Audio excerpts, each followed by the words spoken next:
Good morning, everyone, and thanks for joining us. As you know, my talk is on creativity. I believe that we are all born creative, but we lose this natural ability as we age. Today, we will touch on some of the ways we can nurture our creative spirit. But before we go further, I'd like to share some music. We're going to do Spirit of Life, and I'm singing outside on my deck, and Sal is playing the flute in the kitchen. Oh.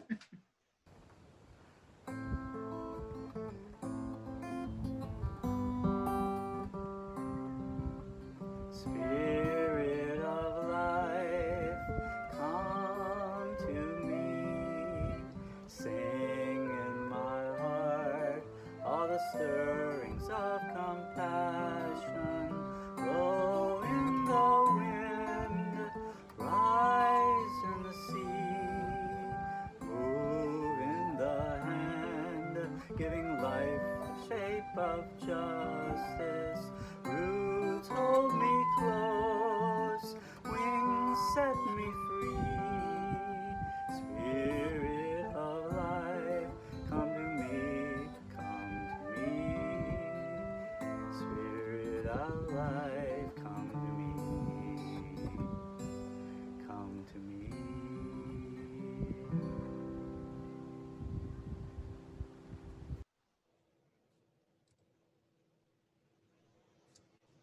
Very nice. Oh, thank you. Thank you. We had fun. And now we come to the portion of our program where we ask if then anyone has an announcement. The book club is meeting, book discussion group is meeting on Tuesday night at 7, reading, Lynn? What are we reading? The Woman in White. Woman in the white kimono. The Woman in the White Kimono. Thank you. There is a Black Lives Matter demonstration and march on City Hall in Quincy this afternoon. We are going to meet at 5:30 p.m. at Faxon Field, the track facility, which is near, Across the street. it's quite across the street from the South Shore YMCA at 5:30. And at 6 o'clock, we're going to march to City Hall, which is just up the street about a quarter of a mile. And we'll be demonstrating for Black Lives Matter, and everyone's free to attend. Again, this is in Quincy. Faxon Field, the corner of Southern Artery and C Street, Coddington Street. It's right across from the police station and the Mount Walston Cemetery in Quincy. Great. I just want to mention that next Sunday is our last summer service before we return to our regularly scheduled Sunday services.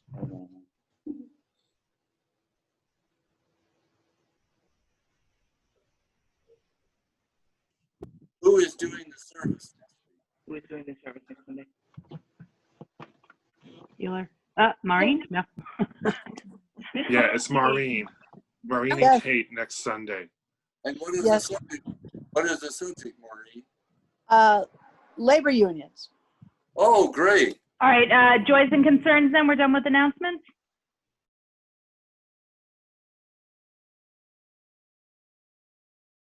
Right, great.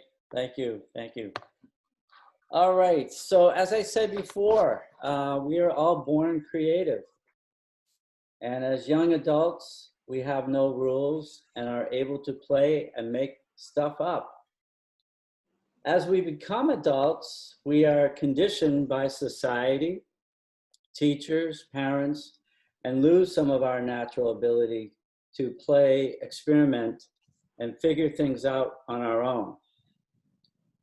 I always assumed that I would be an artist. I grew up on a dairy farm and loved to make things like whistles, birdhouses, boomerangs, small tables.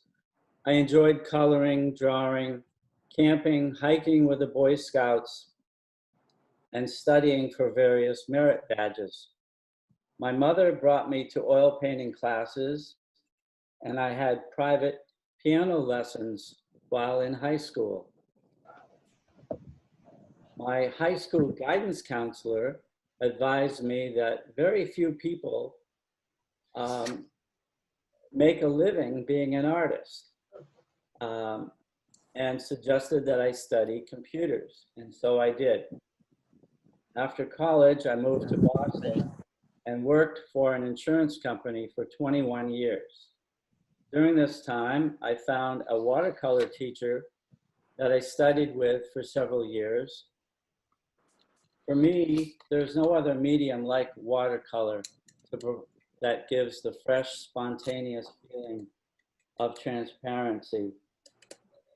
When I realized that I was not fulfilling my creative dreams, I left the insurance company and started teaching watercolor classes to adults at various art associations.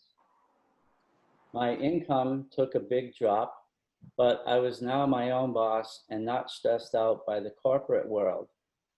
Luckily, I had loving and supportive husband, Sal, who is my best friend for 46 years now.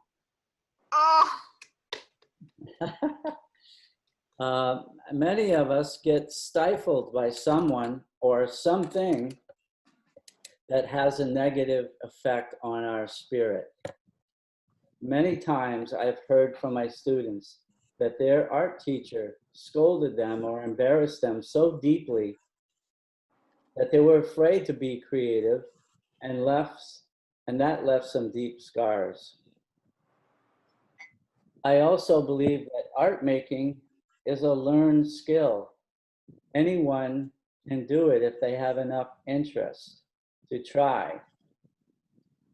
I get told this a lot by people saying, oh, you're so blessed, you got a God-given talent.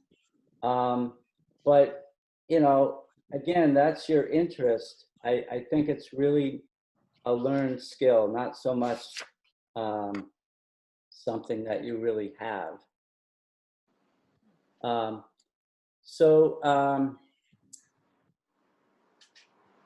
I lost my place here. I like to encourage my students to use their creative license. That means that the sky doesn't always need to be blue or the grass green. It's okay to add or subtract from the reference material because it's only a guide and not set in stone. I want to share with you, if you can see it, this is a creative license. Let's see if I can get that on the right place. That I designed this for my students. Mike, you might have to turn your virtual background off to see it. Well, I'll just share with you what it says. It says, this license has no expiration date. It's good for a lifetime. It gives you permission to make your own design choices without asking for permission or being arrested. The affirmation is, no fear, I am good enough, I am an artist. And so it's issued by me. I guess I still can't see it, but anyway, I can send you one if you'd like. I give it to all my students and they love it. Edgar Whitney, he was a master watercolor instructor back in the 50s. He would tell his students, take the time to fall in love. And what he meant was to find a composition that you were attracted to or had meaning for you. So this same idea can apply to us as we consider a profession that we love. One does not need to be a painter to be creative. Creativity is a big part of any job or project that gives you joy. What are some of the ways we can nurture our creative spirit? Ideas and creative solutions often come to me while I'm driving a long distance or daydreaming. I think we are at our best creative moments when we are focused on one thing and not thinking about what happened yesterday or what future event is going to happen. So being present and in the moment is, is when it happens. When I'm feeling anxious or worried, I stop and focus and remind myself of all the things that I'm thankful for. Meditation, journaling, deep breathing, and yoga are all great ways to be in the moment.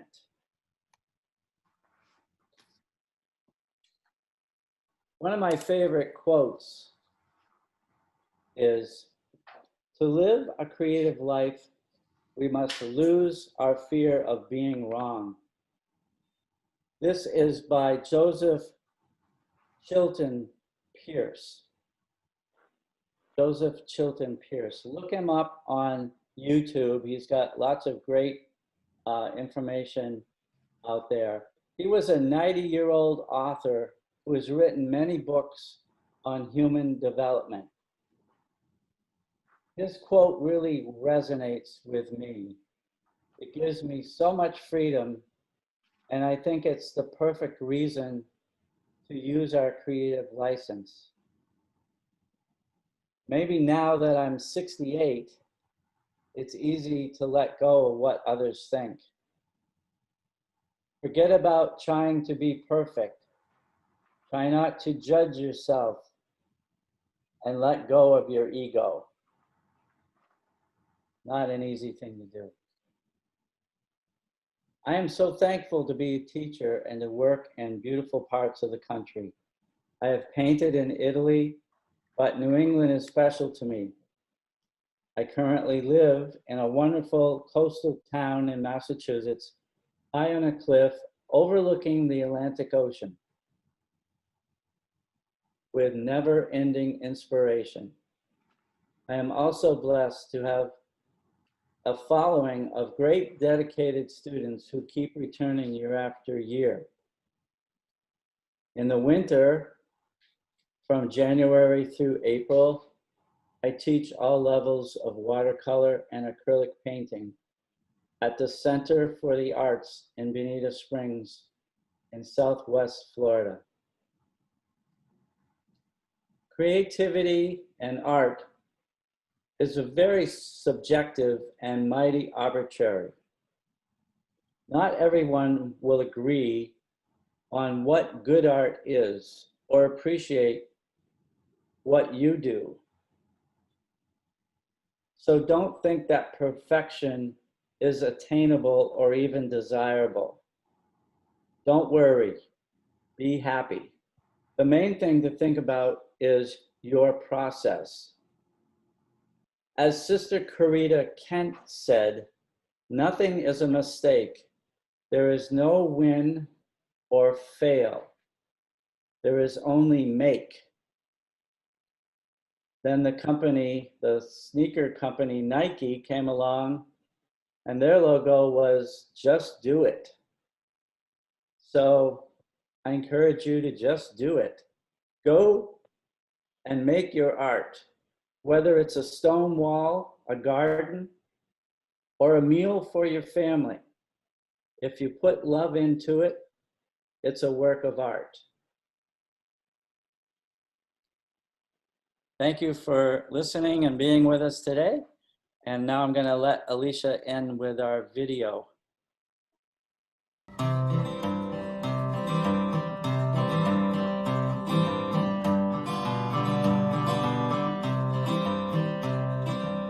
Lost and alone on some forgotten highway, traveled by many, remembered by few.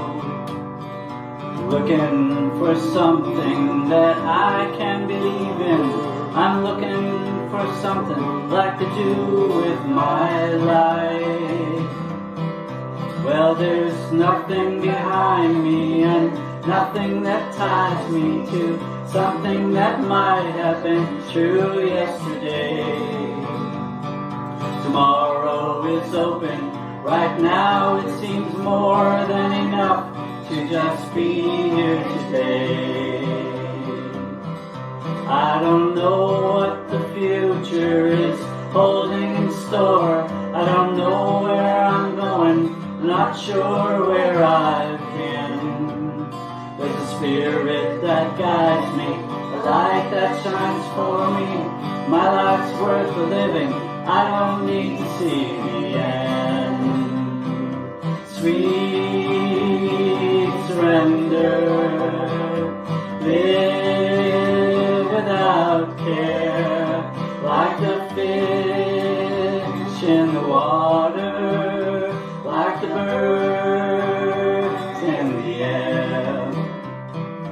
Sweet, sweet surrender, live without care, like the fish in the water, like the bird in the air.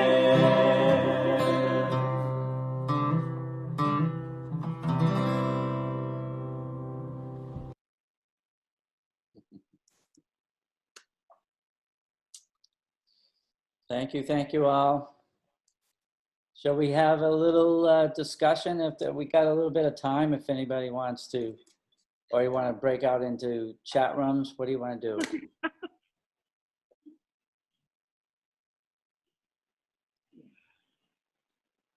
I thought you did a lovely job. Oh, thank you. Thank you. Go ahead, Yeah. Jen. Yes, thank you, Michael. Thank you. My pleasure. My pleasure. Thank you. I had fun putting that together. Thank you so much, Michael. It was really inspirational. Thank you so much. Oh, thank you. Thank you. Yeah, I wanted to record it. I wanted to share it with my students as well. So I'll be sending that to them at Hey, some point.